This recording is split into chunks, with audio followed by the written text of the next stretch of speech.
l'Allier, ou plus exactement le Bourbonnais, aux portes du Massif central. Une région d'élevage au cœur d'une tradition céréalière quelque peu bousculée ces dernières années par des producteurs engagés dans un pari un peu fou, la réintroduction du safran en France. Une épice d'origine méditerranéenne qui prend la forme d'un précieux filament rouge caché dans une fragile fleur violette, le Crocus sativus. Sa cueillette est laborieuse et nécessite une présence quotidienne de ses producteurs durant les mois d'octobre et de novembre. Comme ici à Trézelles, où un ancien tailleur de pierre et une ex-salariée de la grande distribution se sont reconvertis dans la production du safran il y a 8 ans.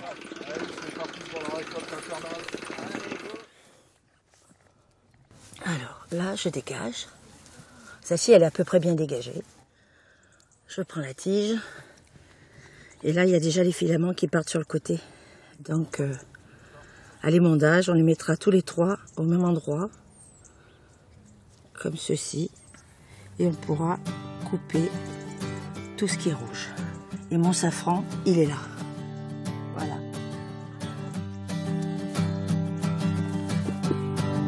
Il n'y a que la main qui travaille. On a beau mécaniser, c'est toujours la main. Et c'est pour ça qu'on dit que le safran est à prix d'or rouge. Même si rien ne remplace la main de l'homme dans la culture du safran, Bernard, passionné de bricolage, a fabriqué cette machine unique au monde pour l'aider à se déplacer pendant la récolte. Ça me permet de ramasser le safran au-dessus de la butte. Et je règle le siège en fonction de la hauteur de la butte. Et les 2 perceuses actionnées par ces 2 pédales me permettent de faire avancer la machine à vitesse lente. J'ai repris un modèle de lit de travail de maraîcher. Mais moi, je travaille au-dessus de la butte et je suis assis. Donc là, maintenant, on va régler les moteurs par rapport à l'avancement et voir à quelle vitesse on peut faire avancer la machine.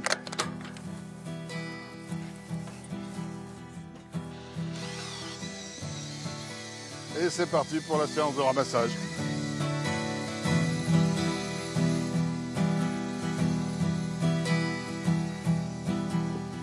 Selon l'heure où elle a éclos, eh ben, elle est plus ou moins ouverte ou fermée. Moi, quand je suis sur ma machine et que je récolte mes fleurs, il peut arriver n'importe quoi. Il y a des fois, je lève la tête, je me dis, mais j'ai pas de bruit, comment ça se fait? Je suis seule au monde. Je suis royale, quoi. Que demander de mieux? C'est apaisant, c'est déstressant, voilà, c'est ce que j'aime.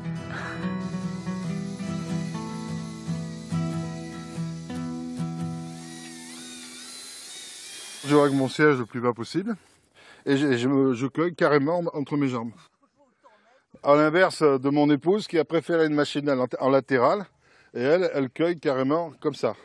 Mais elle est en traction manuelle et moi j'ai la chance de pouvoir... Je ne m'occupe pas de la machine quand je cueille. C'est mes 2 pieds qui me gèrent par rapport à la butte. Ce qui me permet de rester concentré sur la cueillette.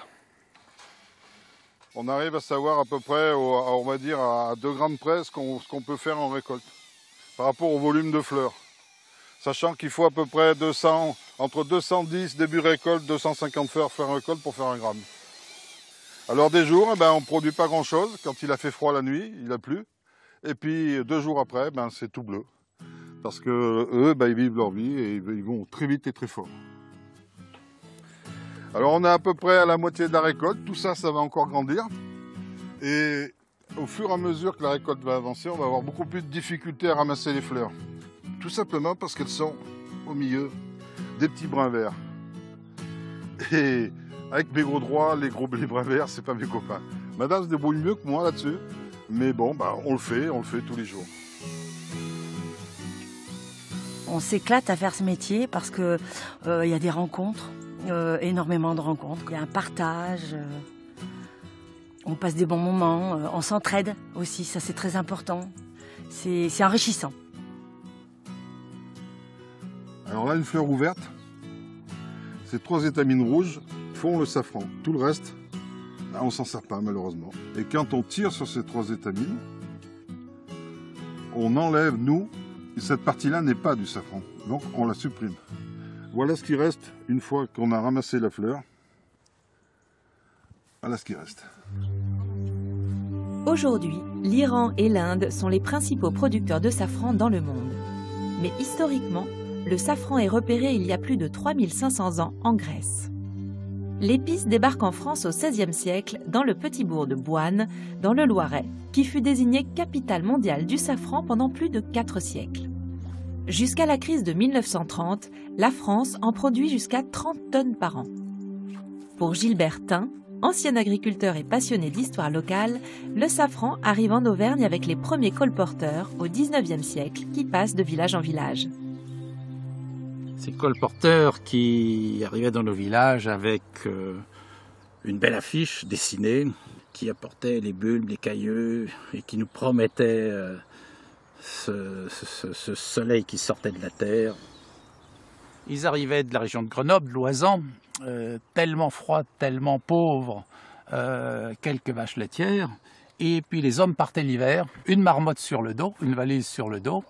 Et puis ils arrivaient dans nos petits bistrots, ils ouvraient la marmotte qui avait des sacs de graines, des sachets de graines. Et là, le bourgeois, le jardinier, le paysan étaient attirés. Et le colporteur, il arrivait à lui vendre une graine, des bulbilles. Et je pense que nos safrans et nos crocus ont fait partie de cette dissémination, c'était pas un business, personne s'est enrichi, mais tout le monde vivait, voilà, tout le monde. C'était quelque chose, une nouveauté extraordinaire. On apprenait le confort, le plaisir de la table, du dimanche, et la grand-mère qui sortait ce petit pot de safran, c'était extraordinaire, c'est de l'or sur la table, quoi. C'était de l'or sur la table. On s'en souvenait pour la semaine, pour le mois, on était heureux pour le mois. Lorsqu'il n'est pas le bel ornement de la table dominicale, le safran renoue avec d'autres usages tout aussi bienfaiteurs. Il soigne l'esprit, si on est fragile, beaucoup de vitamines, voilà, et puis il apaise le nerveux, même peut-être aphrodisiaque, on ne sait pas quoi. Peut-être, hein, si on le dit, ça doit être vrai. Dans les grands personnages qu'on peut que lire et que croire, Zeus. Qui s'étalait sur une couche safranée, quoi. Cléopâtre qui, dans son bain, nappait, faisait tomber quelques grains de safran, c'était extraordinaire. Après, voilà. C'est aussi une élégante qui est assez rare. Elle pose ses vêtements de chlorophylle pour nous laisser voir que sa belle robe de safranée, quoi. Alors ça, c'est dans la nature, dans la planète, c'est énorme. Retour à Trézelles au moment du bilan de la récolte du jour. Moi, c'était moyen. Ah, mais c'est bon, c'est fini. Allez, encore un petit effort. Un temps de partage avec toute l'équipe où tout le monde fait part de son ressenti sur la qualité de la cueillette. Yo, vous avez tous les filles? C'est bon? Hier, on a eu une bonne récolte. C'est normal qu'aujourd'hui, on soit un peu moins... Hop. Soit un peu moins fourni. C'est la longueur qui compte. Plus... Ah, regarde. Plus les pistils sont longs... Et ben, plus ça produit, tout simplement. Sachant qu'une fois sec, ils vont perdre 90% de leur masse. Oh, bah c'est bien. Non, c'est pas Milan. On va aller à l'émondage. Allez, mondage. C'est parti. À la plantation. Ce qui est passionnant dans ce métier, en fin de compte, c'est qu'on discute d'une épice que les gens connaissent peu et on peut leur apprendre beaucoup. Et c'est très valorisant sur le plan personnel. C'est moins mécanique. J'étais dans d'autres métiers, beaucoup. J'ai fait de la finance. J'ai fait de la construction, j'étais tailleur de pierre. Là, le principe, c'est la nature. C'est-à-dire qu'on peut arriver des matins, il n'y a rien. Donc, on fait comme beaucoup d'agriculteurs, on revient chez soi. Et le lendemain, on revient, tiens, c'est bon. Allez, ça y est, c'est parti. Tout simplement.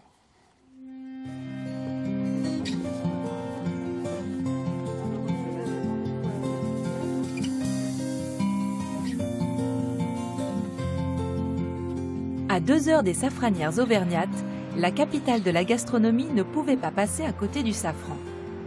L'histoire se passe dans le 3e arrondissement de Lyon. Chaque matin, alors que les habitants se rendent au travail, sans se douter de ce qui se passe, Amélie de François part récolter l'épice aux étamines d'or. À 27 ans, cet ingénieur agronome se retrouve responsable de la première safranière urbaine lyonnaise. Une culture insolite perchée sur les terrasses d'un célèbre centre commercial. Eh bien aujourd'hui on n'a pas beaucoup de fleurs. Dans les derniers jours en fait on a eu vraiment beaucoup de fleurs, donc là c'est comme un petit creux dans la production. C'est toujours la surprise quand on arrive le matin, on ne sait pas exactement ce qu'on va trouver sur la terrasse. Donc ce matin il y a très peu de fleurs, mais voilà, ça fait une journée un petit peu plus tranquille, ce qui est toujours agréable. Donc voilà, on a les premières fleurs, elles commencent à être bien ouvertes. Dans les derniers jours, j'ai eu des jours de production où j'étais à 10, 11, 12 grammes par jour, donc c'était des grosses journées. Là aujourd'hui, c'est un petit peu moins.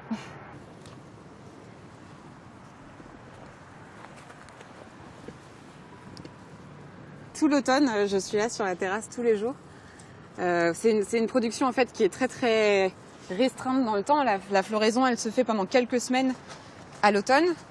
Et c'est la seule production de l'année. Donc en fait, quand on veut vraiment maximiser la récolte, il faut aller être là tous les jours parce que les fleurs sortent vraiment de terre tous les jours.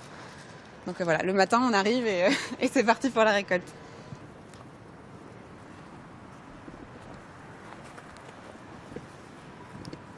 Elles sont super jolies. On a des super belles couleurs. Elles sont violettes avec justement ces étamines jaunes vifs et les pistils qu'on récolte rouges. Donc ça fait vraiment des jolies touches colorées au moment où la nature autour de nous, elle devient toute plutôt brune, grise à l'automne. Et c'est vraiment un symbole à la fois, je sais pas, de force et de fragilité cette fleur, parce qu'elle est tellement éphémère. Elle sort le matin même et en 24 heures, elle commence à se faner. Et pourtant, elle donne une épice qui est tellement incroyable. J'aime bien cette fleur. Peut-être que je la personnifie un petit peu, mais je la trouve particulièrement jolie. Une expérience d'agriculture urbaine inédite à Lyon, mais qui a déjà fait ses preuves à Paris, sur les toits de l'Opéra Garnier, de l'Institut du monde arabe et de 5 autres terrasses de la capitale. Ça faisait longtemps que je réfléchissais à ça aussi, d'essayer de monter des projets en ville. Et là, c'est vraiment la plante qui s'y prête parfaitement, en fait, parce qu'elle a besoin de relativement peu de profondeur de terre. Elle n'a pas besoin d'arrosage, donc on peut la laisser pousser sur une terrasse assez facilement.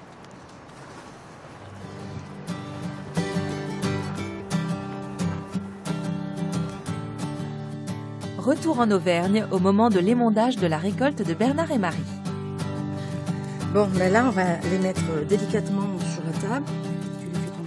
Une activité minutieuse qui doit se faire au plus près de la cueillette et qui consiste à récupérer une par une les précieuses étamines de safran. Voilà, et il vous restera sûrement des filaments dans le panier, donc on les récupère. Tu prends ta fleur, tu mets tes 3 filaments ensemble, tu prends ton doigt, ton index là, l'auriculaire, et avec ton pouce et ton ongle, tu coupes. La normale, c'est 3 stigmates par fleur. Mais en ayant une terre riche comme la nôtre, on arrive à avoir 4, 5, voire 6 stigmates. Mais bon, c'est pas toute la safranière, c'est que de temps en temps, on va trouver... et là, voilà, c'est un peu le Graal pour nous parce qu'on se dit, waouh, c'est génial.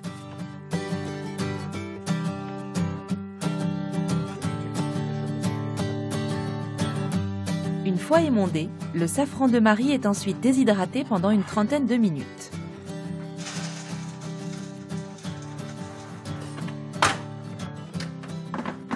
Après cette étape, la productrice peut enfin faire le bilan de sa récolte du jour. 4,8 grammes. Mais c'est marrant parce qu'on a l'impression que ça fait beaucoup, mais c'est pas beaucoup. Mais bon, c'est la récolte d'aujourd'hui. Séché et pesé, le safran sera conservé à l'abri de la lumière. Pour que toutes ces saveurs s'expriment, il faudra attendre 1 à 3 mois. En attendant, Marie se lance dans l'une de ses transformations favorites. Alors, on va faire une gelée façon vin chaud pour les plateaux de fromage et les foie gras, qui s'appelle la belle rivoise. On va mettre le vin rouge dans le chaudron en cuivre.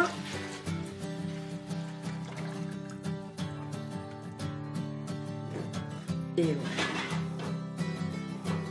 Je vais mettre mon safran à infuser avec un petit peu d'eau chaude.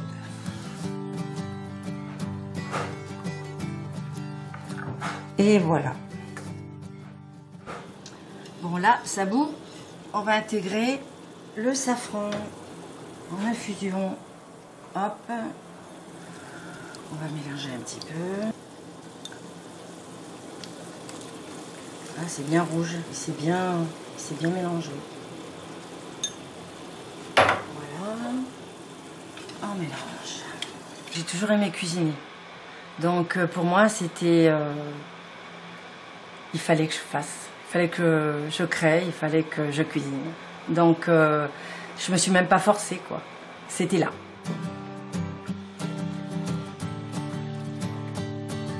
Beaucoup de gens ne savent pas le doser, le safran. Pour le doser, pour avoir la bonne dose, il faut 3 filaments par plat, par personne. Alors, si on en met moins, bon, ben, on se trompe pas trop. Si on en met 2, et si on en met plus, il y en a trop, et ça va pas être mangeable, quoi. Donc, il faut vraiment savoir le doser. Et la bonne dose, c'est ça, 3 filaments. J'ai fait des loupés parce que ça ne se mariait pas. Puis j'ai, voilà, des petites réussites, voilà. Mais j'essaye beaucoup de choses.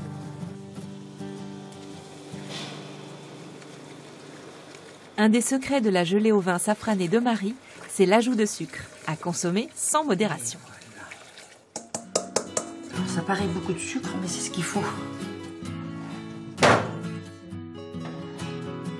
Une fois le sucre cuit dans le vin au safran, Marie met en pot à chaud pour permettre une bonne stérilisation de sa gelée.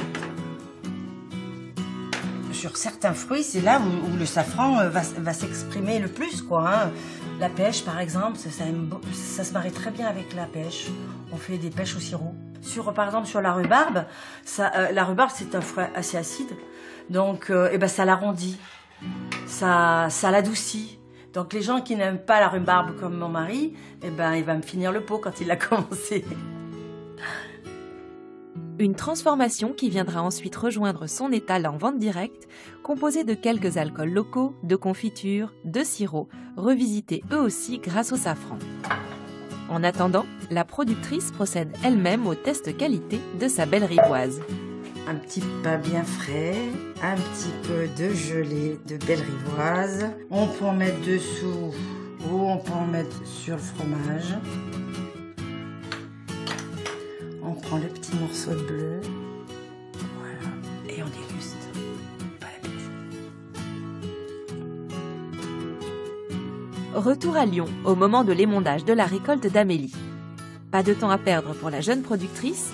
La récolte du jour est importante et demain, on recommence. On considère que pour 1 heure de récolte de fleurs, il faut à peu près 3 heures d'émondage. Donc, quand vous avez fait 3 heures de récolte dans la journée, ça fait un certain nombre d'heures d'émondage derrière. C'est vraiment chaque producteur qui détermine le coût de son safran. Après, 1 gramme de safran, en moyenne, va coûter autour de 30, 40, jusqu'à 45 €. Ça, c'est vraiment les coûts moyens. Il y en a du plus cher aussi.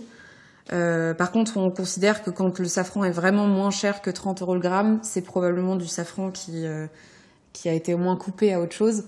Donc on trouve, c'est vrai qu'on a énormément de falsifications sur le safran.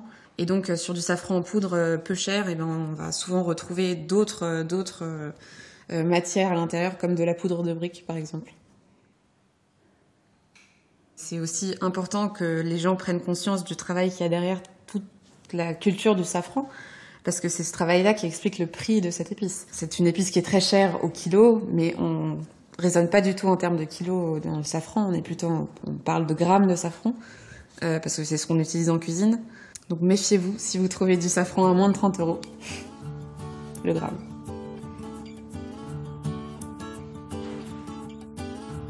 Côté cuisine, Amélie est réputée pour ses meringues, au safran, évidemment. Hop. Une fois qu'on a notre blanc d'œuf, donc c'est là qu'on va prendre quelques filaments de safran, il en faut vraiment pas beaucoup, moi je vais en prendre une petite dizaine à peu près, que je prélève à la pince pour pas trop toucher le reste du safran. Et donc ce safran, je vais l'émietter entre mes doigts. Ça va permettre de le réduire en poudre en fait, et l'infusion se fera mieux dans le blanc d'œuf. Vous voyez que ça commence à colorer ma main. Et hop, je mets ça dans le blanc d'œuf. Sinon, qui va tomber à côté, on va le rajouter. Donc là, pour le moment, on voit vraiment le blanc d'œuf qui est encore blanc ou très légèrement jaune avec le safran à l'intérieur. Et vous allez voir que dès que je commence à agiter, ça commence à devenir jaune. Et donc on va laisser ça 2-3 heures, le temps que vraiment l'infusion se fasse bien. Après quelques heures d'infusion dans le blanc d'œuf, maintenant on va pouvoir passer au montage en neige des blancs. Donc là on voit qu'ils sont devenus vraiment bien orangés avec le safran qui est infusé dedans.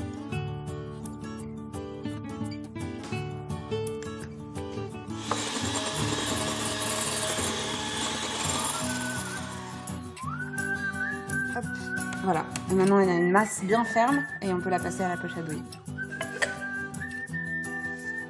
Ça marche super bien parce que le blanc d'œuf, qui est quasiment l'unique ingrédient avec le sucre, est super neutre, donc ça permet de vraiment bien mettre en valeur le safran. Donc on le sent assez fortement. Et en fait, je découvre un petit peu l'utilisation en pâtisserie et je trouve ça vraiment super. On peut faire des crèmes brûlées, des meringues, des madeleines avec du safran. Et ça marche vraiment très bien. C'est très doux, ça se rapproche en fait du goût du miel un petit peu en pâtisserie. Hop. Et ça va au four.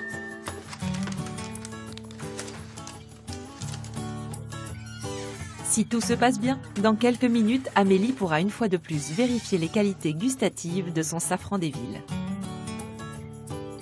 Et voilà.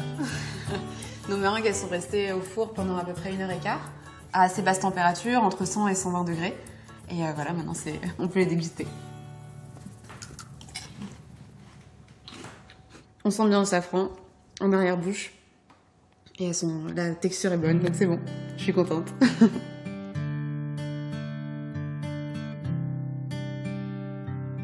Retour dans le Bourbonnais, à Montaigu-le-Blin, dans le village de Didier Nebout, un chef qui travaille le safran de Marie et Bernard. On a amené les fleurs de la récolte. Ouais, génial, super. Bon, ben, on va se mettre au travail. Hein. D'accord, Merci, super. à bientôt. Allez, bisous. Allez, au revoir. Enfant du pays, Didier rêvait d'ouvrir son restaurant dans son village alors qu'il n'était qu'en CM2. Après des études de maître d'hôtel et de cuisine, Didier réalise son rêve en 1997 en ouvrant l'Auberge des Tureaux, un restaurant gastronomique et une table connue dans toute la région.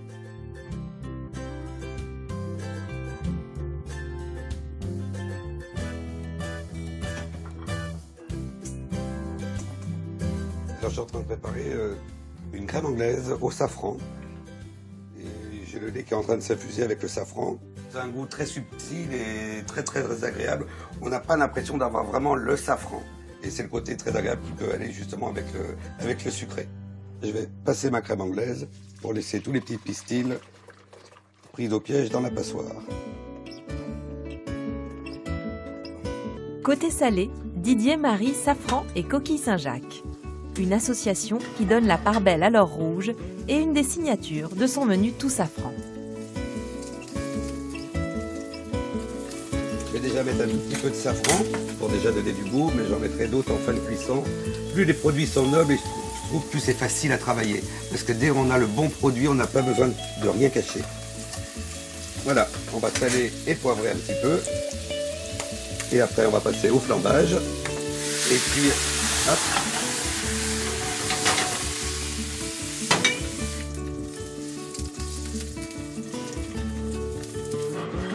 Voilà, donc là on voit tout à fait qu'on commence de changer de couleur, que les produits sont bien réduits.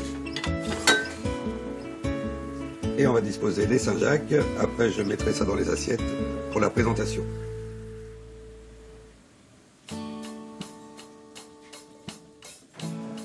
Et voilà. Et pour compléter le tout safran, Didier demeure le spécialiste des financiers à marier à la crème anglaise, safranée elle aussi. Pour déguster un menu 100% safran, rien de mieux que de faire appel à ses producteurs. Le safran ressort bien, Ça explose en bouche. C'est vrai? Ouais. Honnêtement. vraiment bien. C'est gourmand.